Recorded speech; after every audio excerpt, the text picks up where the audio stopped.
Olá pessoal, essa aula de hoje, esse tutorial é sobre os queliceriformes. Os queliceriformes são um grupo de artrópoda, né, que tem sua origem no mar, mas que acabou evoluindo e a maioria dos grupos ocorre no ambiente terrestre. As características então desse subfilo, né, lembrando que a gente está usando a classificação do Brusca, ele vai ter o corpo dividido, a divisão corporal dele será em duas partes, né, prossoma e opistosoma, lembrando que o prossoma é o cefalotórax, né, então ele possui uma carapaça que cobre a cabeça e o tórax, de forma que a gente não consegue ver, né, bem certinho, olhando de cima, onde começa uma e termina a outra, e o abdômen, né. Como estruturas para alimentação, a gente tem as quelíceras e os pedipalpos, né, que são características específicas aqui desses grupos, e esses pedipalpos acabam sendo utilizados, né, para diferentes especializações, auxiliando na alimentação e também na própria reprodução. E características do grupo possuem 4 pares de pernas. Dentro desse subfilo queliceriformes, nós temos duas classes, Quelicerata, que é a mais comum, mais conhecida, e a Pycnogônida, que na verdade é uma grande interrogação, né? Então, vou começar primeiro com Quelicerata, né? Quelicerata é a maior classe, a gente tem hoje em torno de 65 mil espécies, que tem uma origem aquática, em poucos grupos aquáticos, e a maioria terrestres. Então, o corpo vai possuir uma carapaça que cobre a cabeça e o tórax. Então, olhando de cima, a gente não tem como saber. Mas por baixo, por conta dos apêndices, aí sim a gente sabe onde que é a cabeça, onde que é o tórax. O abdômen, ou opistosoma, que pode ser segmentado ou não, né, dependendo do grupo. E ele pode ser dividido ou não, ser dividido em duas partes ou não. Ele vai se alimentar apenas de líquido. Isso é uma característica associada com a quelícera, que é uma estrutura predatória e não mastigatória, que vai limitar esses organismos a serem predominantemente predadores. Então, aqui na ilustração a gente vê, né, aqui na cabeça, então, as quelíceras, como aparelho bucal, né? Ele vai ter um pedipalpo, que pode ter forma de pinça ou não.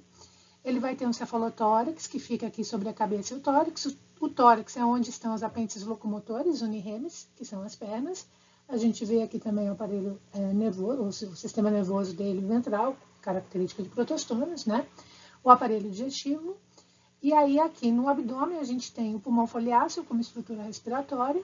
A gente tem uma gônada alongada, né? E a gente tem alguns grupos aqui, o telso, as fiandeiras, que vai variar aqui com os grupos. O Pycnogônida, ele é um grupo marinho, né? Existe ainda dúvidas se essa semelhança que eles têm com o Quelicerata seria uma semelhança mesmo evolutiva ou se seria apenas uma cópia de Bauplin, mas o fato é que eles são os únicos que estão incluídos aqui nesses grupos, né? Eles são bem diferentes, né? Ele lembra razoavelmente um Quelicerata porque ele tem uma estrutura anterior que lembra um quelíceras e que lembra pedipalpos, mas apesar disso, né, o corpo dele, ele quase não tem corpo, né? Ele tem um corpo muito, muito, muito reduzido. O abdômen o abdômen seria uma papila muito pequena. Também não tem uma carapaça nítida, né? E ele teria, então, o que ele teria? Que seriam os 4 pares de pernas, né? Dispostos de uma forma radial, mas tem algumas espécies de Pycnogônida que podem ter 5 pares de pernas, né? Então, a gente tem, eles são marinhos, a maioria deles tem em torno de 6 centímetros, né?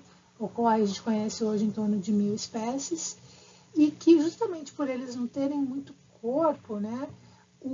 A gônada ele fica na perna, né? Então eles vão ter uma fecundação externa e o macho tem esses ganchos aqui, que seria uma perna, provavelmente modificada nesse gancho, que vai carregar os ovos. Então é muito comum a gente ver esses animais carregando os seus ovos, né? Então essa aqui é uma Pycnogônida, né? Ela é muito comum ali no costão rochoso, nos corais, né? Caminhando por entre esses animais dessa epifauna.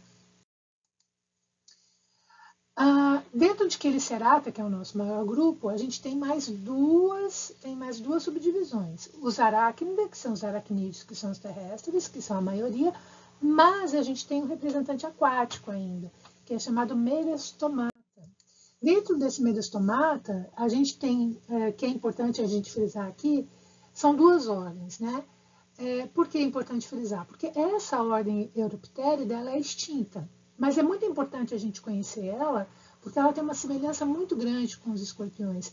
E provavelmente foi através dela que os escorpiões passaram do ambiente marinho para o ambiente terrestre, provavelmente aos poucos, né? Como animal ainda bentônico, muito pesado, que ficava na beira desses rios, e que foram alcançando esses ambientes terrestres, né? A gente vê aqui como um escorpião, né, o abdômen segmentado e também dividido, porque ele tem duas partes, né, que ele chama de mesossoma e metassoma, né, e o seu telson aqui inclusive ele está muito parecido com os escorpiões. Eles tiveram até 3 metros, né, então eram bichos muito grandes e muito pesados. Lógico, a diferença que a gente vê aqui é esse apêndice em forma de remo, né, relacionado aqui com o seu hábito natatório, né. A segunda ordem chama-se Schiphosura. Eles são considerados fósseis vivos, né, porque eles são muito parecidos do que era o ancestral, ou seja, eles mudaram muito pouco até hoje.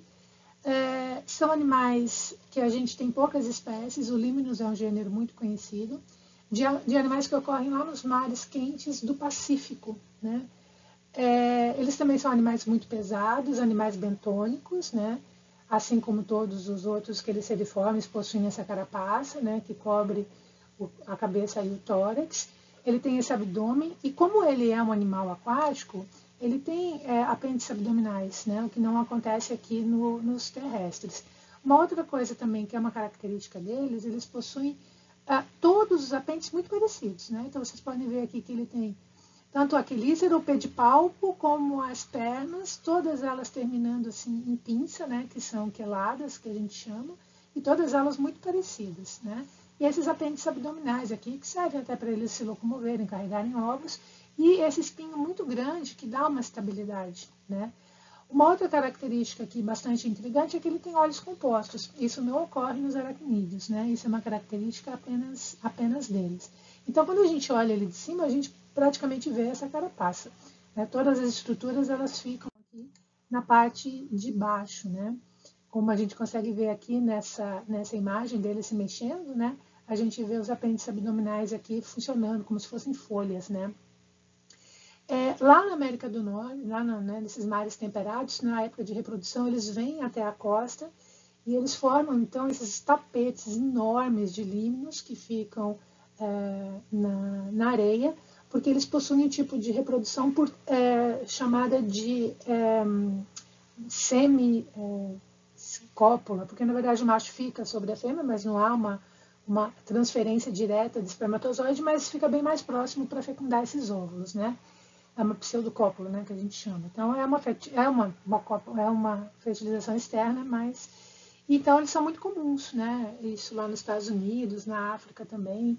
E são muito protegidos aqui nessa época por serem espécies que têm essa importância evolutiva, serem raras, né? Entrando agora na subclasse aracnida, né? Então, aqui a maioria, né? Então, eu disse para vocês que os queliceriformes seriam em torno de 65 mil, a gente tem, então, 62 mil espécies deles são aracnídeos, né? Que são os mais comuns. As adaptações deles vêm da adaptação para a vida no ambiente terrestre, né? E como a adaptação, ele vai ter que mudar principalmente a respiração, né? Que antes era feito por brânquias, agora ele vai precisar ter estruturas que são internas. E aqui a gente vai ter tanto a traqueia, o sistema traqueal, quanto o pulmão foliáceo, que são as duas características aqui desses grupos, tá?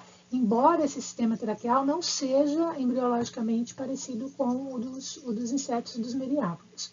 Uma outra estrutura que aparece aqui são os túbulos de Malpighi, que são estruturas internas que ficam no intestino, que servem para reabsorver a água dos alimentos, uma vez que o animal, quando passa para o ambiente terrestre, tem um grande problema de perda de água, né? Os insetos e os miriápodos também têm túbulos de Malpighi. E, de novo, é uma estrutura que tem o mesmo nome, uma mesma função, mas não tem uma mesma origem biológica. Então, a gente não consegue ligar esses animais por conta dessas estruturas. E, além disso, ele vai ter uma cera epicuticular, né? Então, além do exoesqueleto proteger da perda de água, ele ainda vai produzir uma cera epicuticular que vai colocar sobre esse exoesqueleto, evitando essa transpiração, né? Se eles estão num lugar muito mais quente do qual eles evoluíram para sobreviver, essa cera epicuticular não aguenta, ela acaba derretendo e ele vai perdendo água por evaporação e acaba morrendo, né? E uma outra adaptação para o ambiente terrestre é a fecundação interna. Então, agora ele não pode ter mais fecundação externa, ele vai ter que criar uma forma de colocar em contato esse espermatozoide e esse óvulo para que ocorra essa fecundação de uma maneira mais segura. Eles possuem quelíceras como estruturas alimentares, então eles vão ser predominantemente predadores, né? O que acaba limitando o número de espécies quando a gente compara com os insetos. O ambiente terrestre também não proporciona animais de tamanho muito grande, né? Por conta do exoesqueleto que fica muito pesado. Então, aqui a gente vai ter animais grandes, são animais em torno de 18 centímetros, o que é assustador, né? Pensar em ver uma aranha de 18 centímetros, ou um escorpião de 18 centímetros. A maioria deles acabam tendo pequenos tamanhos. E a gente vai ter uma evolução do animal que tem um corpo mais alongado para o animal que tem um corpo mais compacto, né? Como a gente pode ver aqui nessa imagem. A primeira ordem, então, da subclasse aracnida, né, mostrando aqui no contexto evolutivo, são os escorpiões. Os escorpiões, o que eles vão ter aqui de característica? Então, assim como todos os queliceratas, ele tem o corpo dividido em cabeça, encefalotórax e abdômen, sendo que a cabeça e o tórax estão cobertos por uma carapaça, que é essa parte aqui da frente, né? A partir daqui, onde ele começa a segmentar, é o abdômen. O abdômen ele é segmentado e ele é dividido. Então, ele tem uma parte aqui que a gente chama de cauda. É abdômen também. Tudo é abdômen. Ele vai ter, então, a quelícera dele é em forma de pinça, né? Então ela só serve para agarrar. E ele vai ter os pedipalpos aqui bem desenvolvidos, transformados também nessa pinça, que ele usa tanto para alimentação quanto para copo. E ele vai ter o telson aqui no final, associado com uma glândula de veneno que ele usa para poder imobilizar a sua presa, que é uma outra característica dos animais que são predadores, né? Possuírem algum tipo de forma de conter essa presa, né? No caso dele, ele vai usar o veneno, né? Como apêndices abdominais, a gente não tem mais os apêndices abdominais, mas eles possuem uma modificação de uma estrutura que fica parecida com um pente, que fica na parte de baixo do corpo. Então, como o exoesqueleto ele tira muita sensibilidade do animal, ele vai precisar ter estruturas para poder entrar em contato com esse ambiente. Então, aqui no caso, são esses pentes, né? Então, ele anda bem rasteiro ao piso, encostando esses pentes sensoriais no substrato, e a partir daí, entendendo o mundo através dos cheiros, do contato químico e das vibrações do ambiente. Não existem muitas espécies de escorpião, né? Escorpiões são em torno de 1.200 espécies. Então, é um grupo muito fascinante, interessante e possível até de ser estudado e conhecido. Isso é bem legal. São animais que evoluem tanto em desertos como em florestas, né? A gente tem, de todos os 1.200 escorpiões, algumas poucas espécies que são de interesse médico. Não que as outras não tenham veneno, tem, mas o veneno ele acaba não reagindo ao organismo do ser humano, então ele acaba não entrando nesse rol de animais de interesse médico. No caso do Brasil, a gente tem duas espécies muito importantes, né, que são o Titius cerulatus e o Titius baiensis, que são animais que se adaptaram ao ambiente urbano, então eles se aproximaram muito, né, das pessoas, e que causam hoje no Brasil em torno de 8.000 acidentes por ano. Muitos deles fatais, principalmente em grupos vulneráveis, como crianças e idosos, né, principalmente crianças. E como eles se escondem em caixas, em produtos que vêm da agricultura, eles acabam sendo transportados muito de um lugar para o outro, né? E como eles são muito resistentes, eles acabam se adaptando nesse novo local. O Titius cerulatus ainda tem uma questão muito interessante, que as fêmeas se reproduzem por partenogênese. Na verdade, os cientistas ainda estão procurando pelo macho Otites relatus, né? É uma espécie bastante intrigante, onde as fêmeas não precisam do macho para se reproduzir, vão formando ovos 2Ms e vão colonizando esse ambiente rapidamente com fêmeas, que na verdade são clones dela. E é um material genético tão bom em termos adaptativos que mesmo sem ter a reprodução cruzada, ela está conseguindo esse sucesso muito grande na colonização desses ambientes, né? Então, de fato, um animal muito intrigante. Como ele veio, então, do ambiente aquático para o terrestre, ele precisou se adaptar na questão reprodutiva, ele passou, então, a se reproduzir através de espermatófilo. O que é o espermatófilo? O espermatófilo nada mais é do que um pacotinho de esperma que ele tem que colocar dentro do corpo da fêmea. Como que os escorpiões fazem isso? Ele coloca esse pacotinho de espermas no chão, ele tem um ganchinho, né, voltado para cima, ele vai pegar a fêmea pelas suas quelas e vai direcionar ela até ela encostar a abertura genital dela nesse ganchinho e esse saquinho de esperma se prender no corpo dela. Por isso que a gente tem as danças dos escorpiões. Além disso, o escorpião tem cuidado parental. O que significa isso? Ele vai cuidar dos seus ovos e dos seus filhotes para poder garantir a sobrevivência deles. Então, até um determinado estágio de desenvolvimento, os filhotes eles são carregados em cima do corpo da fêmea. Até que eles ficam mais fortinhos, consigam caçar e sobreviverem sozinhos, eles ficam sobre o corpo da fêmea. Então essa é uma outra estratégia que também aparece aqui nesses grupos. O uropige, ele também é conhecido como escorpião chicote, é um animal, ou escorpião vinagre, ele não é um animal muito conhecido, mas eles ocorrem. Inclusive aqui no Paraná a gente tem a ocorrência desses animais. São intermediários entre aranha e escorpiões, podemos dizer assim, né? A gente conhece aqui em torno de 100 espécies, então não é um grupo muito grande, são animais que têm em torno de 8 centímetros. E a grande característica deles aqui, as duas na verdade, né? Esse primeiro par de pernas, vejam que eles são bem mais finos e mais longos do que os outros pares de pernas, e ele tem um telso aqui muito fininho, né? Que é por isso que eles chamam de escorpião chicote. Como eles são noturnos e eles são praticamente cegos, eles transformam o primeiro par de pernas em quase que uma antena, para ele sentir a vibração, para ele sentir a luminosidade do local, né? Então ele vai andando com esse primeiro par de perna bem estirado e esse telson também, para ele sentir o ambiente.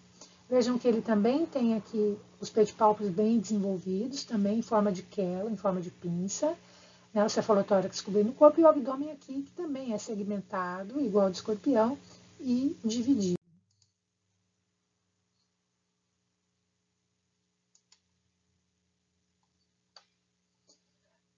Aqui mais algumas imagens dele, né, mostrando aqui como que ele anda, né, então ele anda com o telson bem estiradinho para cima, né, para poder detectar essa luminosidade, enquanto ele vai apalpando aqui com as perninhas sensíveis dele, né. O esquizômida é a terceira ordem, já são bichos bem pequenininhos, né, menor que 1 centímetro, tem uma carapaça curta que não cobre todo o cefalotórax, então ele deixa alguns segmentos do tórax aparentes, né, a gente consegue ver. E assim como o uropige, o primeiro par de perna dele também é bem fininho, né, bem mais fino e alongado, que também vai ter a mesma função, né, de tateamento. Ele vai ter o abdômen também segmentado e também dividido em duas partes. E aqui começa a surgir uma característica interessante, que são as glândulas repugnantes, né, que são glândulas de cheiro que servem para afastar os predadores. A ordem Ambiplige já são animais aqui da nossa Amazônia, são animais bem intrigantes, bem interessantes também. Também uma mistura aqui de aranha e escorpião. Eles têm ali em torno de 5 centímetros, né? Vocês podem ver ali pelo tamanho da mão do rapaz. E o corpo tem em torno de 5 centímetros, mas o primeiro par de pernas, veja ali, ele é muito longo, né? Ele tem em torno de 25 centímetros, né? Então é um bicho totalmente cego, territorialista e que usa, então, a mesma estratégia de transformar o primeiro par de pernas numa estrutura sensorial. Ele vai ter o pedipalpo, que é aquele que ele está atacando a mão ali do rapaz em forma de quelas, né? E a grande característica dele é que ele vai ter esse pedipalpo raptorial, né? Então ele serve para agarrar a presa. As quelíceras, agora pela primeira vez, ela é em forma de agulha ao invés de forma de pinça, né? Essa forma de agulha também é a mesma forma das aranhas e dos ácaros, né? Então, que é como se ela perdesse a parte de baixo. O abdômen ele é segmentado, mas não é dividido, porque ele é formado numa peça única, né? E ele tem um movimento aqui muito parecido com o da aranha. Veja aqui também 70 espécies conhecidas, né? Então, um grupo pequeno. Então, aqui a gente consegue ver bem esse pedipalpo raptorial dele, né? E como que ele faz. Aqui atrás vocês veem o primeiro par de perna dele bem fininho, né? Então, é mal agressivo. A quinta ordem é o palpígrade. Palpígrade também são pequenininhos, né? Menores que 3 milímetros, são um pouco mais raros e difíceis de se ver. Ele tem bastante reduções corporais, provavelmente por conta dessa redução do tamanho do corpo dele. Ele também tem uma carapaça curta, menor do que o cefalotórax, deixando alguns segmentos aqui aparentes. O abdômen é segmentado e dividido. Ele também tem um telson que é mantido para cima, que vai ser fotossensível. E ele também vai ter aqui o primeiro par de pernas transformados aqui em função de antena. Como eles vivem enterrados em cascas de árvores, eles acabam perdendo cavernas, eles acabam perdendo os olhos que deixam de ser funcionais e ocorre também em poucas espécies. O Riccinolei também, o Riccinolei menos ainda, são 35 espécies. Vejam que ele já é mais compacto, né? Ele já está mais compacto, o corpo já está mais arredondado. O abdômen dele não é segmentado, assim como o da aranha, né? Ele é lisinho, também não é dividido. E também são animaizinhos que vivem em cascas de árvores, né? São menores que 1 centímetro, pequenos, bem molinhos, né? A característica dele é ter essa carapaça, uma cutícula bem fina, bem maleável, né? Quelíceras em forma de agulha, assim como a das aranhas. E parece que tem, né, uma aparência mais flexíveis, assim. São predadores bastante lentos. Pseudoescorpiones, ou pseudoscorpionida, também são animais pequenos, né? Eles são menores que 7 milímetros, mas são muito comuns, né? São predadores importantes, principalmente em locais onde há muitos insetos, por exemplo, silos de grãos armazenados. Ele é muito parecido com o escorpião, tirando o fato que eles não têm a cauda, né? E a glândula de veneno, ao invés de ficar no telson, agora fica no próprio pedipalpo, que é em forma de pinça. Então a gente tem hoje em torno de 2.000 espécies, né? E eles são relativamente bem conhecidos, né? A solífuga são as aranha-sol, aranha-vento, aranha-camelo também, é um animal de deserto, né? Então existem cerca de 90 espécies, então, um bicho bastante conhecido. Ela é bastante intrigante também, porque ela vai contra algumas características aqui dos aracnídeos, porque elas são animais de desertos, mas elas são diurnas, né? São animais diurnos. E como o deserto é muito quente, a areia é muito quente, né? Ela precisa correr muito rapidamente, ela vai embolando aqui para poder suportar o calor dessa areia, né? Então elas são chamadas também de aranha-vento, por serem muito rápidas, aranha-sol por serem diurnas, né? Ela também tem essa carapaça mais curtinha, que a gente consegue ver alguns dos segmentos. O pedipalpo dela é parecido com perna, não é mais parecido com pinça, como era até então. É mais parecido com o da aranha, né? Ela tem uma quelícera muito grande, como vocês podem ver ali na imagem, porque ela não tem veneno. Então, o que ela vai caçar aqui vai ser na força dessa quelícera. E o abdômen dela é segmentado, mas não é dividido, é uma peça única, né? E elas são predadores bem interessantes. Aqui nessa imagem aqui de baixo, ó, vocês conseguem ver como que ela faz para se locomover na areia sem se desidratar, né? Ela se transforma numa bolinha para sair rolando. Na primeira imagem ela está lutando com o escorpião ali no deserto, né? O escorpião tem veneno, ela não, né? Então na força ali. E aqui na segunda imagem aqui vocês conseguem ver o tamanho da quelícera dela, que de fato é algo muito grande.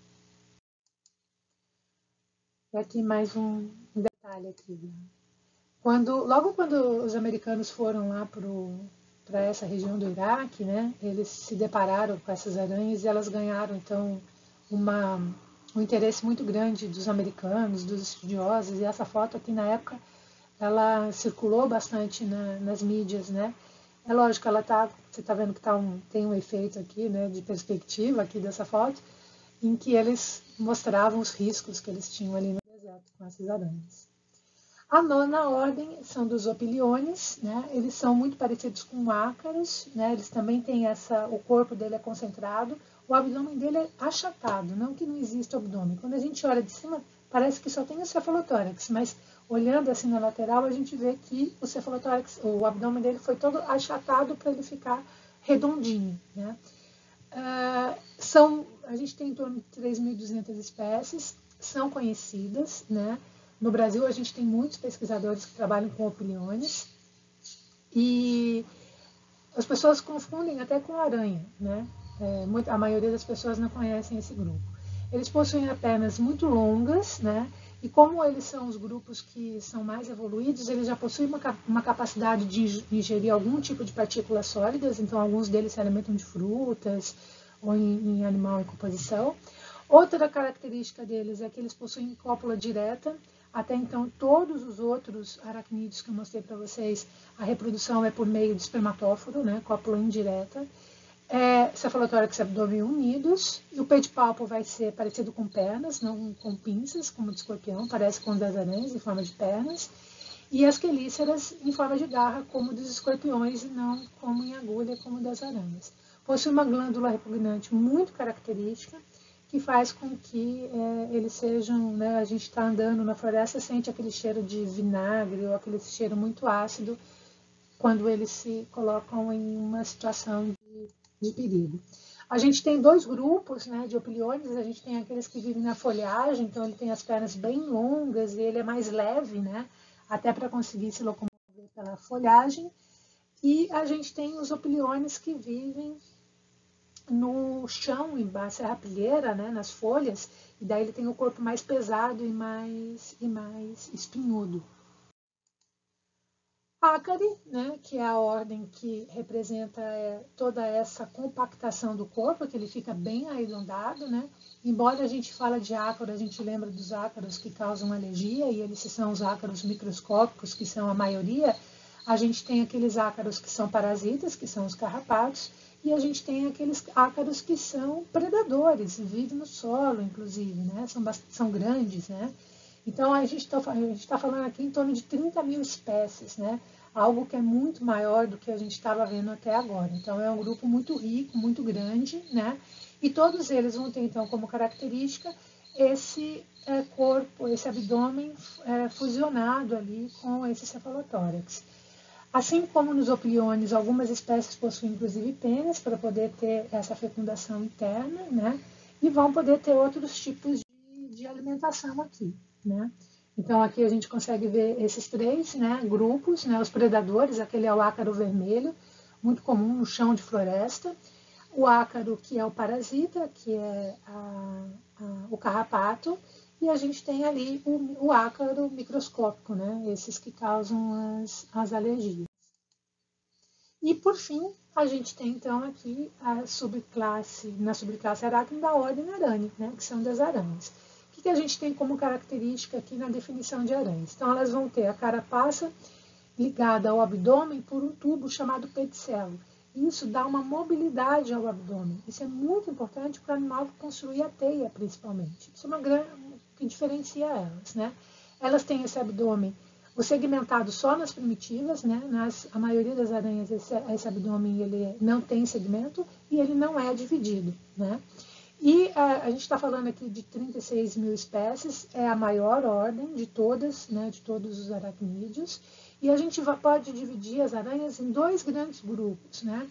O grupo das aranhas chamadas ortognatas, que a gente inclui aqui as caranguejeiras. A característica dela é movimentar a quelícera de cima para baixo. E a gente tem as labidognatas, que são as chamadas aranhas verdadeiras, em que a quelícera se movimenta de dentro para fora. Isso traz uma diferença muito grande, porque a quelícera sendo movimentada de cima para baixo, permite com que os animais capturem presas maiores, né? Então, por exemplo, uma caranguejeira capturando um ratinho, por exemplo, ela se joga em cima dele e inocula o veneno através dessas quelíceras, né? Lembrando que a glândula de veneno das aranhas fica dentro das quelíceras. No entanto, a maior disponibilidade de presas são de animais pequenos, que são os insetos, o que fez com que a maioria das aranhas se tornassem menores e com esses movimentos, então, laterais das quelíceras, né? Então, outra característica aqui são os pedipalpos em forma de pernas, né? Como a gente está vendo na primeira foto ali, que é uma papa-mosca, com essa estrutura que vai ter uma função sensorial de comunicação, vai ajudar na alimentação e é ali onde vão estar os órgãos reprodutivos do macho, né? A estrutura por onde ele vai fazer a transferência espermática para a fêmea. Na segunda foto, a gente vê uma caranguejeira se alimentando, veja o movimento da quelícera de cima para baixo, né? Ela pegou um grande animal, que ela fica em cima desse animal, e na foto de baixo, uma papa-mosca se alimentando, e veja que os movimentos das quelíceras são, então, de dentro para fora, e o alimento tem que ser menor, né? Para ela conseguir ter essa mobilidade. Aqui a gente vê essa flexibilidade do abdômen, né? Na primeira imagem ela está se locomovendo com o abdômen levantado, então ela tem essa capacidade de movimentar o abdômen para todas as direções, que, como eu disse para vocês, é importante no momento de se fazer a teia, né? De se produzir a teia, porque ela vai movimentando bastante o abdômen nesse contexto. O exercício, né, dessa aula está no Word, vou passar para vocês. Olá, pessoal. Então, agora, nessa segunda parte, nós vamos falar especificamente das aranhas. Então, como a gente viu agora há pouco, né, as aranhas elas vão ser divididas em dois grandes grupos, que são as ortognatas e as labidognatas, que tem a ver com a forma com que ela movimenta a quelícera, automaticamente com o tamanho da presa e automaticamente com o seu tamanho, né? Lembrando que a característica das aranhas é terem uma glândula de veneno associada à sua quelícera. Nesse caso aqui é uma quelícera de aranha. Vejam que ela tem só a parte de cima, então a gente fala que ela tem uma quelícera em forma de agulha. Se ela tivesse a parte de baixo também, seria em forma de pinça, como ocorre em alguns grupos, como por exemplo nos escorpiões. Outra coisa importante de dizer, todas as aranhas têm veneno. O que diferencia dela fazer mal ou não para as pessoas é o fato dessa toxina reagir ou não ao corpo humano. Então, todas as aranhas têm venenos, o que não quer dizer que vá fazer mal para as pessoas. Só tem uma família, na verdade, que não tem veneno, que elas são chamadas de parasitas, né? Elas ficam na teia de outras aranhas, então as outras aranhas imobilizam as suas presas, fazem um pacotinho da sua presa e deixa ali para comer. Mais tarde ela vai lá e rouba. Então, como evolutivamente ela acabou não precisando despender energia para produzir o veneno, que é muito caro, então ela acabou perdendo essa função. Do resto, todas as aranhas que precisam matar para comer vão ter veneno, certo? A caranguejeira, ela representa essas aranhas chamadas de ortognata. Veja que as quelíceras dela se movimentam de cima para baixo. São as aranhas maiores, mais assustadoras, né? As que estão relacionadas mesmo com essas questões de medo, de filme de terror, enfim. Mas a caranguejeira, o veneno dela não tem uma reação com o nosso organismo, né? A caranguejeira, lógico, se você sofrer uma picada dessa aranha, você vai ter a dor física, né? Que é a dor desse aguilhão ali, né? Da quelícera entrando no teu corpo, mas o veneno em si não vai ter nenhum tipo de reação. A característica mais evidente da caranguejeira, né, é que, como ela se alimenta de presas grandes, como passarinhos, roedores, né, ela não tem uma velocidade para correr atrás desses animais que são vertebrados, ela usa uma estratégia de fazer o quê? Os pelos que ela tem, esses pelos que ela tem todo no corpo, que tem inicialmente, né, a função de sentir o ambiente, é um animal pesado que está no fundo, né, no chão, e precisa sentir o ambiente com esses pelos, ela associou esse pelo a um tipo de toxina. Então, quando ela vai caçar um ratinho, ela fica próximo onde ele está e ela começa a raspar as pernas no abdômen para esses pelinhos soltarem e irem até o nariz desse ratinho. E enquanto ele fica ali agoniado, coçando o nariz, ela vai e ataca ele, né, de cima, né, inoculando o veneno. Então, esse pelo pode também causar alergia na gente. Como ela usa essa estratégia, frequentemente ela vai ficar raspando o abdômen para poder caçar, ela vai perdendo esses pelos, ela vai ficando com o abdômen careca. Então ela precisa fazer uma muda, né? Ela precisa fazer uma troca de exoesqueleto para que esses pelos sejam regenerados. Dessa forma, elas são as únicas aranhas que continuam a fazer a troca, né, de exoesqueleto, mesmo depois que ela atingiu a maturidade. Na maioria dos artrópodos, na maioria dos aracnídeos, quase todos, eles param de fazer essa troca de exoesqueleto a partir do momento em que eles estão maduros sexualmente, né? Então, aqui a gente, né, mostrando a primeira imagem, ela está com é um vídeo invertido mostrando como que é o processo de equidise, né? Então, ela fica deitada com as perninhas para cima para poder se livrar ali, né, do exoesqueleto, né? Para ela poder crescer. Veja como ela cresce, nasce toda regenerada, né? E nesses outros dois momentos aqui mostrando a locomoção dela, né? Ela se locomovendo com esse corpo muito cheio de pelos, né?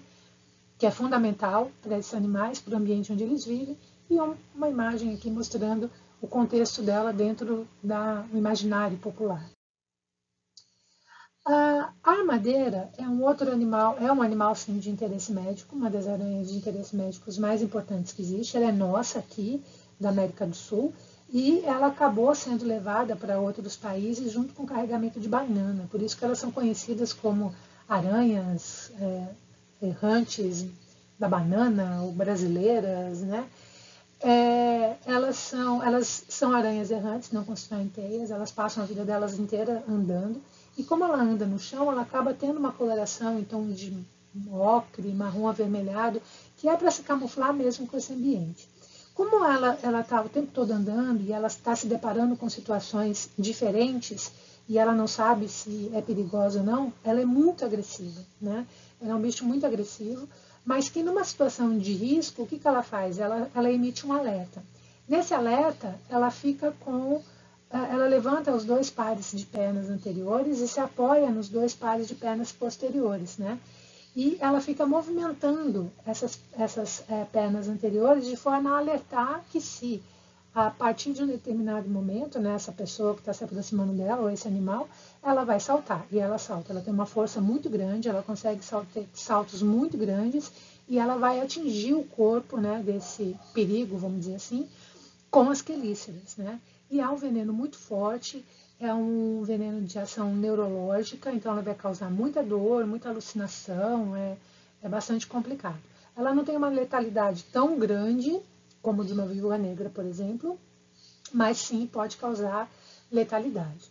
A característica da armadeira é que ela tem esses as aranhas, a maioria das aranhas tem 8 olhos, né, 4 pares de olhos, e o desenho desses olhos é que vão determinar as famílias. Então, no caso da armadeira, ela tem 4 olhos aqui formando como se fosse um quadrado, como vocês podem ver aqui, e tem mais 2 aqui para cima, né? Então, seria 4, 5, 6, 7, 8, né? Quelíceras bastante grandes, que se movimentam, ó, de dentro para fora. E aqui a gente consegue ver a boquinha dela lá no interior e as pernas aqui elevadas. Aqui nesse vídeo, a gente consegue ver bem nesse primeiro aqui como que ela fica, ó. Ela faz como se fosse uma dança, né? Então, ela se apoia nas 4 pernas de trás e movimenta as 4 da frente, alertando, então, do perigo. Na segunda foto, a gente vê ela se alimentando, olha o movimento lateral aqui das quelíceras, né? Aqui, ela é noturna, ela pode ser noturna e diurna, né? Ela corre nos dois ambientes, nos dois horários. Quando esse olho aqui brilha, né, à noite, né? É porque esse olho aqui, ele é um olho diurno, né? Então, ele não é um olho noturno, né? Então, ele não tem uma estrutura para proteger da luz. Então, quando a luz bate, ele reflete o fundo do olho, né? Então, as aranhas podem ter, além de ter 8 olhos, elas podem ter 8 olhos noturnos, 8 olhos diurnos, ou ela pode misturar alguns noturnos e alguns diurnos. E nessa outra imagem a gente vê um pouco da agressividade dela, né? Então, ela é um bicho muito agressivo, que por andar ela pode entrar nas casas, mas ela não gosta de ficar confinada, como uma aranha marrom, por exemplo, e ela vai ter essa atitude agressiva. É muito comum as pessoas, quando andam no mato, por exemplo, não veem ela dando alerta, ela dá esse salto e ela crava essa quelícera tão forte assim na perna das pessoas que as pessoas chegam no hospital com a aranha presa ainda, não conseguem tirar ela do corpo. Essa aqui a gente chama ela de tarântula, né? Os americanos, por exemplo, eles chamam a caranguejeira de tarântula. Para a gente, a caranguejeira é caranguejeira, a tarântula é ela, né?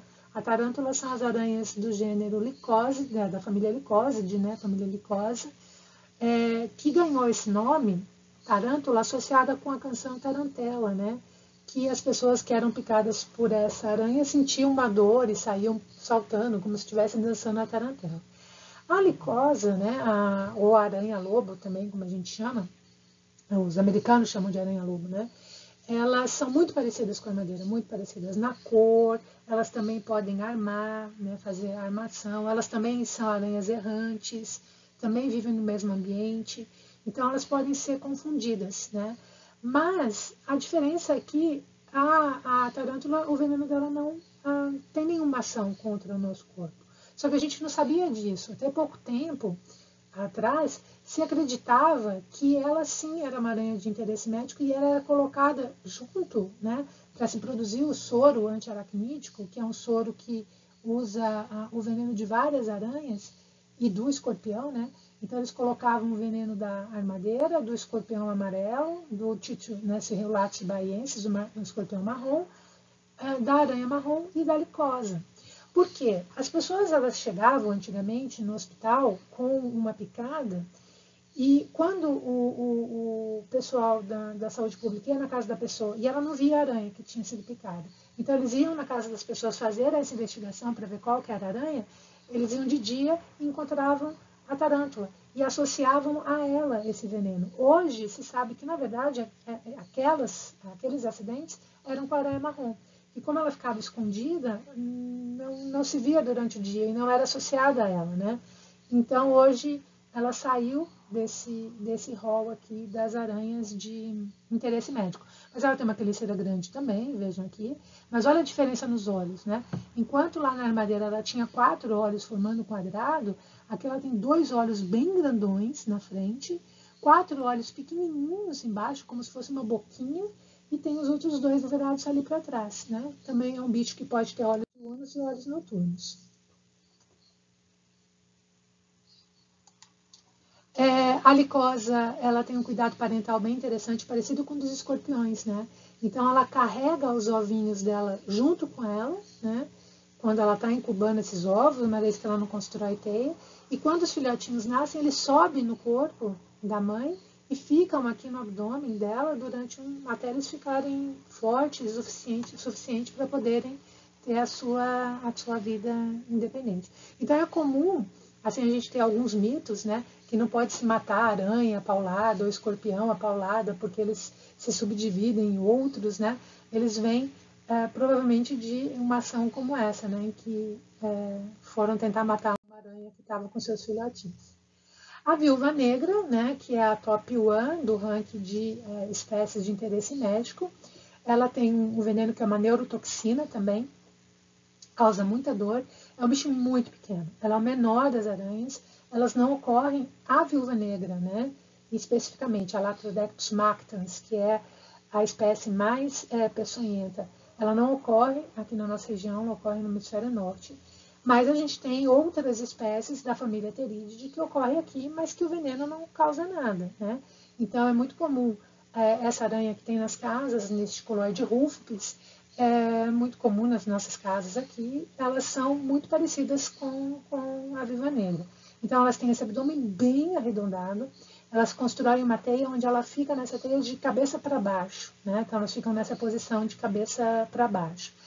Essas aranhas, por ela construir essa teia, ela precisa de uma estrutura tridimensional para construir essa teia dela, ela se adaptou muito bem à estrutura dos trigos, né? Da forma do trigo, como ele vai né, se formando para fazer as teias. E quando começou lá no hemisfério norte as monoculturas intensas de trigo, isso tinha assim, uma quantidade muito grande de aranha que associa ainda o fato delas terem uma dispersão por balonismo, né? Então os filhotinhos, quando eles estão prontos para terem sua vida independente, eles formam como se fossem paraquedas com as teias e o vento bate e levam eles pelo ar para poderem se dispersar. Nisso eles acabam entrando nas casas e fazendo suas teias ao lado das janelas ou embaixo das mesas e causando acidentes muito, muito, muito, muito sérios, né? Esse nome viúva negra, né?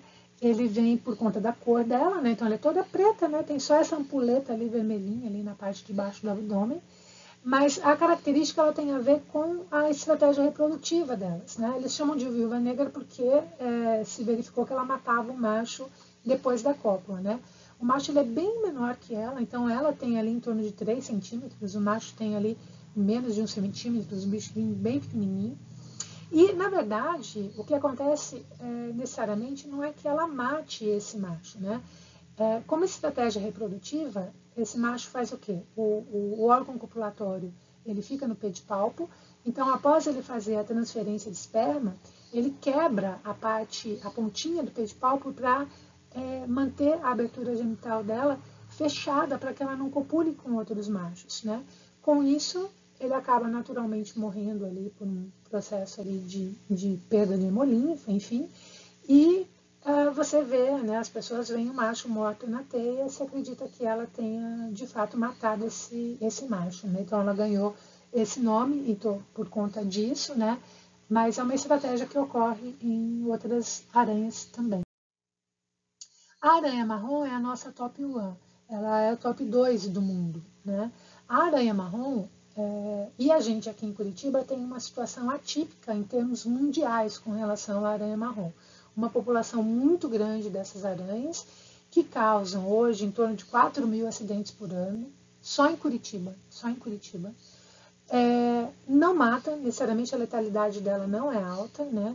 Ela não mata muito, mas, lógico, causa uma série de desconfortos, uma série de inconvenientes e também de efeitos colaterais que a gente nem entende direito, né?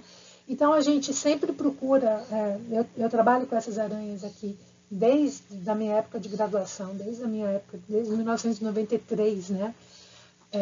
2013, dá 30 anos, né? Dessas aranhas que para entender o porquê que Curitiba tem esse padrão, né? Na verdade, a gente tem 50 espécies de aranha marrom, em Curitiba a gente tem 2 delas. Essa aqui, mais avermelhada, que é a Loxosceles intermédia, e a gente tem uma outra, que é um amarelo mais clarinho, que é chamada de Loxosceles leta. 90% é a Loxosceles intermédia, que não tem o veneno tão ativo quanto da Loxosceles leta, né? Essas aranhas, elas se originam em desertos, tanto desertos quentes quanto desertos frios. Então, a potencialidade do veneno dela está relacionada justamente com a estratégia de alimentação nesses locais, né? Mas a potência do veneno ele não vai ser igual para as 2 espécies. Então, no caso da aranha marrom, o que acontece? Diferente da armadeira, que não gosta de ficar fechada, a aranha marrom gosta de ficar, né? E ela encontrou no ambiente antrópico, nas casas, um ambiente muito parecido com o que ela vivia, ou lá no interior das cavernas, ou na cascas de árvores, né? E quando ela vem para dentro da casa, ela não encontra tantos inimigos naturais, encontra uma disponibilidade de presa, ela aumenta a população dela, principalmente assim em sótanos, em porões, e aí ela vem para dentro da casa procurando alimento à noite, ele é um bicho noturno, e quando amanhece ela acaba se escondendo atrás de quadro, atrás de armários, ou na roupa de cama, enfim, ou nas roupas, ou nas toalhas, e as pessoas, quando elas vão se vestir, acabam, então, comprimindo essa aranha contra o corpo, aí ela acaba picando como um mecanismo de defesa. Não que ela vá atacar, ela não é agressiva, assim como a armadeira é, né? Muitos bichos, como a gente está vendo nessa foto ali, pode comer a aranha marrom. Inclusive, a gente viu aqui que a lagartixa come, mas a quantidade, né, de disponibilidade ela varia. Então, no caso ali do lagarto, é importante frisar que ela tem que comer assim, ela tem que pegar a aranha por trás. Se ela pegar a aranha por frente e a aranha picar a lagartixa morre, né? Então tem que saber se alimentar da aranha marrom. Mas a gente tem outras aranhas que convivem, né, dentro de casa que predam a aranha marrom, como é o caso da treme-treme, que pode ser muito importante no controle biológico para diminuir, né, ela tendo uma outra aranha que compartilha o ambiente com ela, que vai dividir os alimentos com ela e que ainda podem predar ela, pode ser um fator interessante. Aqui a gente tem as imagens, né? Essas imagens aqui andaram circulando na internet como sendo uma imagem da picada da aranha marrom. veneno da aranha marrom, diferente da armadeira da viúva negra, ele é necrosante. Na verdade, ele vai matar as células, ele não vai para o sistema nervoso, então ele não dói. A pessoa só vai sentir mesmo que foi picada horas depois, quando o veneno já está praticamente metabolizado. O que acontece é que esse veneno, por onde ele escorre, ele mata células, né? E pode haver aqui uma contaminação secundária por bactérias. No caso das aranhas, elas carregam nas quelíceras algumas bactérias anaeróbicas, inclusive, que acabam sendo muito difíceis de serem controladas e elas que causam essa infecção secundária, que causa esse pus, né? E que pode ter uma perda significativa de tecido ali, inclusive sendo necessário até enxerto para poder fazer a recuperação dessas áreas. Na maioria das vezes, o veneno que escorre ele é bem pouquinho, ele vai destruir um pouco de célula ali, que vai se regenerar, vai ficar assim, tipo uma casquinha, como se tivesse sido arranhada, né? Essa aqui já provavelmente é uma aranha marrom aleta, né, Loxosceles leta, que causam essas grandes feridas, né? O grande problema da aranha marrom é quando esse veneno ele vai para o rim e ele acaba matando as células do rim, né? E isso faz com que a pessoa fica sem a função renal durante um determinado período de tempo. Depois as células se regeneram. Mas se a pessoa já tem uma insuficiência renal, isso pode ser fatal. Então, a maioria das mortes elas estão associadas a isso. Aqui mostra, né? Então, mostrava ali a imagem do que seria, né? Então, a primeira reação do corpo, né? Por onde esse veneno escorre, até o processo de infecção, né? E aqui eu mostrando uma mão também que teve que ter uma cirurgia para retirada desse tecido morto. Como eu disse para vocês, o pente-palpo do macho é a estrutura copulatória, né? Então, na extremidade do pente-palpo do macho, a gente vai ver um ganchinho, que é por onde ele vai transferir o espermatóforo para a fêmea. Então, o que ele faz? Ele vai construir uma teia espermática. Nessa teia espermática, ele vai depositar o esperma dele. Ele vai transferir esse esperma para dentro desse bulbo copulatório que fica na pontinha do pente-palpo. E aí, através dele, ele vai colocar dentro da abertura genital da fêmea e fazer a transferência do seu espermatozoide. Nas aranhas mais primitivas, ele é bem simples, como aqui dessa foto. Essa foto aqui é uma aranha caranguejeira. Essa aqui são as aranhas mais evoluídas. Então, ela vai ter uma estrutura, parece uma alegoria aqui, né? Que se infla, né? Então, quando ele não está usando, ela é bem baixinha, e quando ele vai se reproduzir, ela se torna uma estrutura grande, bem inflada, né? Isso aqui é utilizado, a forma, o desenho do pedipalpo, ela é uma característica que se usa para diferenciar as espécies. As aranhas, elas são predadoras na sua essência, né? Então, a gente tem uma limitação muito grande aqui na cópula, porque a fêmea vai ver o macho, de fato, como uma presa. Então, o macho ele precisa criar estratégias para colocar a fêmea no estado de hipnotismo, em que ele contenha o estado predatório dela para que ele possa se reproduzir, né? Como que ela faz isso? Depende da aranha, depende da aranha. Então, no caso da papa-mosca, que é uma aranha que tem uma visão mais desenvolvida entre as aranhas, obviamente não é a visão, né? Mas que consegue detectar contornos de luminosidade, enfim, o macho ele vai dançar para a fêmea. Então, a dança do macho, ela hipnotiza a fêmea a ponto em que, durante um determinado período de tempo curto, que o macho vai ter que saber calcular, ele consegue se aproximar e fazer essa transferência. Aranhas de teia, como na primeira foto, o macho usa a vibração das teias para colocar a fêmea nesse estado de hipnotismo, né? Então, eles vão movimentando a teia de um lado e de outro, como se estivessem conversando mesmo, né? No telefone, assim. E isso, ela vai dando sinal para ele na hora que ela já está nesse estado de dormência, para que ele possa se aproximar dela. Outras aranhas, como na imagem de baixo, o macho dá um presente para a fêmea, né? Então, ele captura uma presa e ele dá essa presa para a fêmea. Enquanto a fêmea está se alimentando, ele copula com ela. E é possível ainda que, após terminar a cópula, ele pegue tome a presa dela para poder presentear para outra fêmea. E a fêmea também vai avaliando o macho pelo tamanho dessa presa que ele está dando para ela de presente. Então, aqui nessas imagens vocês podem ver o papa-mosca, né? A visão dela é muito importante, tanto que na imagem de baixo ele está fazendo todo o cortejo para o espelho, né? Não consegue nem diferenciar que tem uma outra espécie ali. E na primeira, vejam como que ele movimenta o abdômen, as fiandeiras lá no fundo, levanta as perninhas, né, para a fêmea. E a fêmea ela é muito menos colorida que o macho, né? Essa aqui é a chamada aranha-pavão, né? Foi recentemente descoberta, uma papamosca bem intrigante, porque o macho, além de dançar, ele ainda levanta e infla o abdômen para a fêmea, todo colorido, né? E a fêmea ela é toda monocromática, então tem todo um cortejo aqui associado com a dança, que é fundamental aqui no momento da fêmea selecionar o macho ou não para a cópula. A gente tem outras aranhas, né? Eu acho bem interessante essa aqui de baixo, essa terceira aqui da imagem, em que a fêmea, para copular para aceitar o macho, para entrar no hipnotismo, ele precisa colocar uns fiozinhos de teia nela, como se ela se sentisse presa, né? Aí ele consegue fazer essa transferência.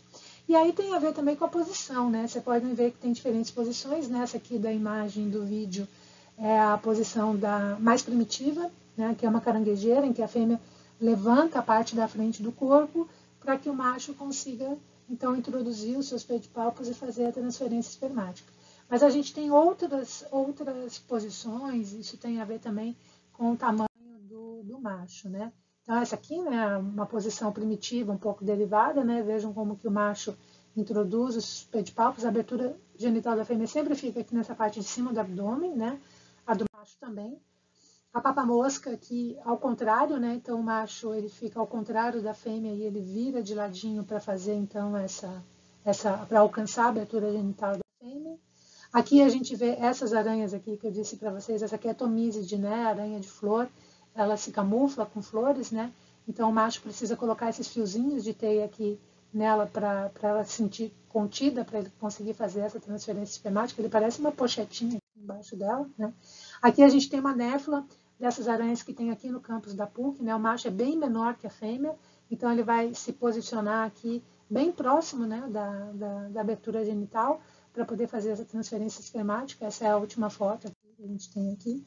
Essa é uma aranha que se mimetiza com formiga, né? Então, ela, olhando assim, ela parece uma formiga, mas se a gente for ver, é uma aranha bem interessante.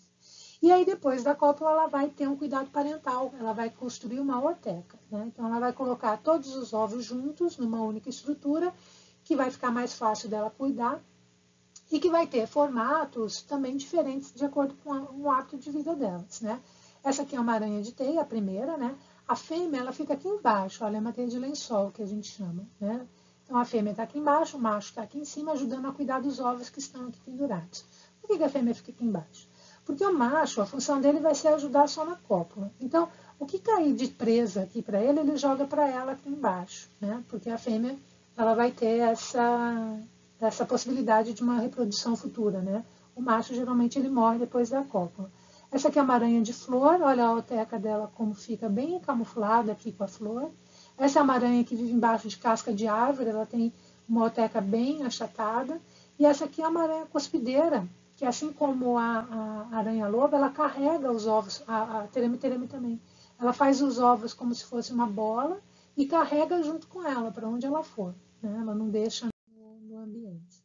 Aí depois que os filhotinhos nascem, né, a ooteca eclode, eles ficam um tempo junto com a mãe, né? Então a mãe caça para eles, né? Eles nascem com uma reserva que dá para eles sobreviverem alguns dias, mas eles vão precisar de uma ajuda assim, nesses primeiros dias.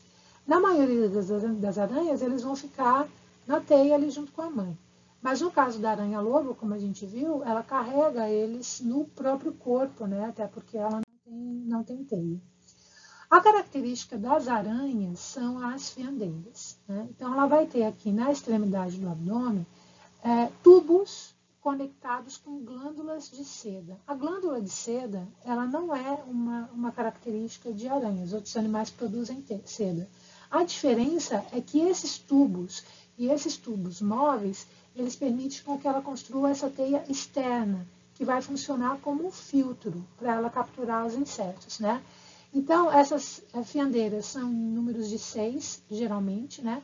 elas são ela parece assim, uma analogia que eu gosto de fazer, como se fosse aqueles tubos que a gente usa para decorar bolo, né?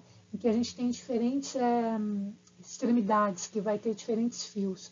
Então, dependendo da estrutura que ela vai ter aqui na extremidade, esse fio ali é líquido. Quando ele passa por essa peneira, vamos dizer assim, ele vai se transformando, ele vai entrando em contato com o ar e vai ficando mais sólido. Ele é interessante porque ele é elástico, mas ele é muito resistente, né? Se a gente tivesse um fio de aço do tamanho de um fio de seda, o fio de seda ele é 10, 20 vezes mais resistente que o aço. Ele é uma estrutura incrível, assim. E aí, dependendo aqui dessa estrutura que ela vai ter aqui na extremidade, ela vai produzir diferentes fios. Então, ela vai ter uma teia copulatória, é diferente de uma teia usada para caça, que é diferente de uma teia utilizada para construir uma oteca, né? Então, ela vai ter diferentes teias também que ela consegue construir, né? Então, nessa imagem aqui, a gente está vendo uma teia sendo construída para empacotar a presa. Muitas aranhas empacotam as suas presas. A presa cai na teia, ela se aproxima, ela vai girando a teia, a presa com as pernas, conforme ela vai jogando esse jato de teia sobre a presa para ela formar esses pacotinhos. Aí sim, ela pica e aí ela consegue se alimentar, para ela não sofrer risco, né? Nessa primeira foto aqui a gente vê a teiazinha saindo ali. E a gente tem as teias que são utilizadas para construir as teias mesmo das aranhas, né? Que também variam bastante, né? Quando a gente pensa assim, em teia de aranha, a gente pensa nessa orbicular, perfeita, bonitinha, né? Com esses desenhos bem regulares. Essa é um tipo, né? Existem teias aéreas, existem teias de cobertura, né? Existem teias que são bem proporcionais e é incrível o processo de construção, como a gente está vendo ali naquela imagem, ela vai usando a perna como guia para ela poder ser igualzinha mesmo, né? O processo ele é bem complexo e a maioria dessas aranhas constroem e destroem as teias todos os dias. Algumas são diurnas e outras são diurnas, então as aranhas que ficam caçando durante o dia, quando chega ao anoitecer, ela destrói as suas teias para abrir espaço para as aranhas noturnas construírem as suas teias. Então é um processo diário em que ela vai ter uma estrutura dessa teia, geralmente essa estrutura ela se mantém, né? O começo dela, ela joga essa teia, o vento bate do outro lado, ela desce e ela vai construindo primeiro esses eixos e aí ela vai dando voltas, como a gente vê aqui na imagem, construindo essas linhas laterais. Depois ela volta colocando em algumas delas substâncias adesivas para as presas poderem ficar presas, né, na teia. É um processo bastante árduo e interessante que as aranhas têm. Embora o ambiente aquático não seja o forte delas, a gente tem aranhas que conseguem andar sobre a água e que pescam peixes mesmo, se alimentam de peixes. E a gente tem algumas aranhas, como nas fotos de cima, que vivem embaixo d'água. Elas pegam o oxigênio, gotas de oxigênio, ela faz uma teia e ela vai preenchendo essa teia e ela consegue viver embaixo d'água e capturar os alimentos debaixo d'água. Então são algumas adaptações que a gente também encontra aqui nas aranhas. Algumas teias possuem, principalmente de animais que são diurnos, eles têm um problema muito sério das teias serem destruídas por animais que não são presas, pássaros ou mamíferos. E como é muito difícil construir, elas têm o cuidado de sinalizar. Essas aqui são as argiopes, né? Ela forma uma sinalização com teia para indicar para os pássaros que ali tem uma teia ou que tem uma aranha maior, bem maior, né? Aqui a gente tem essa aranha boladeira que transforma a teia dela toda nessa bolinha aqui. Então essa bolinha aqui, ela possui uma cola, uma espécie de uma estrutura adesiva, e ela vai girar ela rapidamente. São aranhas que capturam borboletas, espécies específicas de borboletas ou mariposas, porque ela mimetiza o cheiro de uma mariposa fêmea, e quando ela gira essa bola, ela confunde o macho dessa borboleta, que acha que é a borboleta, e fica preso e ela consegue capturar. Essas são as especializações, né? Essa aqui são as aranhas cuspideiras, Então ela gospe uma mistura de teia com essa substância adesiva que faz com que ela, a presa, né, fica toda envolta nessa substância enquanto ela se aproxima e consegue picar. Essa aqui é uma das que é predadora da aranha marrom também, mas ela não é muito comum dentro de casa como a aranha treme-treme é. Essa é a aranha de lençol, que eu tinha mostrado para vocês, né, que vive no lençol aqui de cabeça para baixo. A gente tem algumas aranhas que possuem uma estrutura específicas que formam um tipo de teia mais aderente. Essa aqui também, a Filistade, também forma essa teia assim, mais vigosa, que cobre o substrato, veja que parece um algodão esfiapado, parecida com a da aranha marrom. E aquela ali é uma teia específica, essa aqui de cima, para capturar formiga. A formiga é um bicho muito difícil de ser capturado em teia. São teias assim que formam essas linhas, e essas linhas possuem aqui uma cola, conforme a formiga vai passando, ela vai ficando presa nessas estruturas. E a teia também, por ela ser uma estrutura utilizada para captura, é uma estrutura determinada geneticamente, né? Então ela vai ter um padrão de execução, ela é muito estudada para ver o efeito de determinadas substâncias no sistema neurológico. E aqui vocês podem ver o efeito de algumas substâncias. Então aqui a teia normal e ela sobre o efeito de marihuana, mescalina, LSD, cafeína, hidrato de clorato, benzina, ketamina, como que ela vai destruindo, né, esse padrão natural. É muito estudado pela NASA. Inclusive, quando o homem foi para o espaço pela primeira vez, ele levou uma aranha para ver como que ela iria fazer as teias dela. E, obviamente, né, não podia terminar, né, essa aula sem falar dela, da treme-treme. Né? A aranha chamada de folco, gênero Folcos falangioides, que é essa mais comum nas nossas casas. É a aranha que tem umas pernas bem longas, fica numa teia irregular nos cantos. E, embora ela tenha uma aparência de ser muito frágil, ela tem um processo físico muito interessante, em que ela se movimenta na teia de forma que ela aumenta em 10 vezes a força dela e ela consegue pegar aranhas, capturar a aranha marrom 5 a 6 vezes maior que antes. E a aranha marrom, quando entra na teia dela, fica completamente parada, imóvel, não sabe o que fazer. Então, eu ressalto aqui a importância da gente olhar para essas aranhas nas nossas casas e deixarmos essas aranhas nas nossas casas para que elas possam nos ajudar a controlar a população de aranha marrom. Elas não causam nenhum problema, né? A toxina dela não reage com o nosso corpo, além dela não ser agressiva também. E além de capturar a aranha marrom, ela acaba também capturando, fazendo o controle biológico de outros insetos, né? Então, os alimentos, esses insetos, essas aranhas, ela já é conhecida, inclusive, né, por um processo chamado de arenofagia, ela já captura outras aranhas, né, em que ela vai criando essa força química e ela empacota, como vocês estão vendo ali nessa imagem, ela vai segurando com as perninhas e jogando a teia e empacotando a presa. E ela empacota essas aranhas marrons, inclusive eu convido vocês a darem uma olhadinha na casa de vocês, se não tem a treme-treme, e se não existem pacotinhos de aranha marrom por ali, porque é bem comum essas aranhas marrons aparecerem. Como eu tinha dito para vocês, as famílias de arame, elas têm, eu consigo diferenciar famílias de aranha pelo desenho dos olhos, né? Então, a gente tem, isso vai se repetindo, né? Como que esses olhos estão desenhados, eles são relativos às famílias, né? Como a gente pode ver aqui, e como a gente tem aqui, além dos olhinhos, o desenho da quelícera, né? Do formato da cabeça e da quelícera também são características de muitas famílias. Por isso, então, eu convido para vocês no exercício dessa aula para identificar quem são essas aranhas.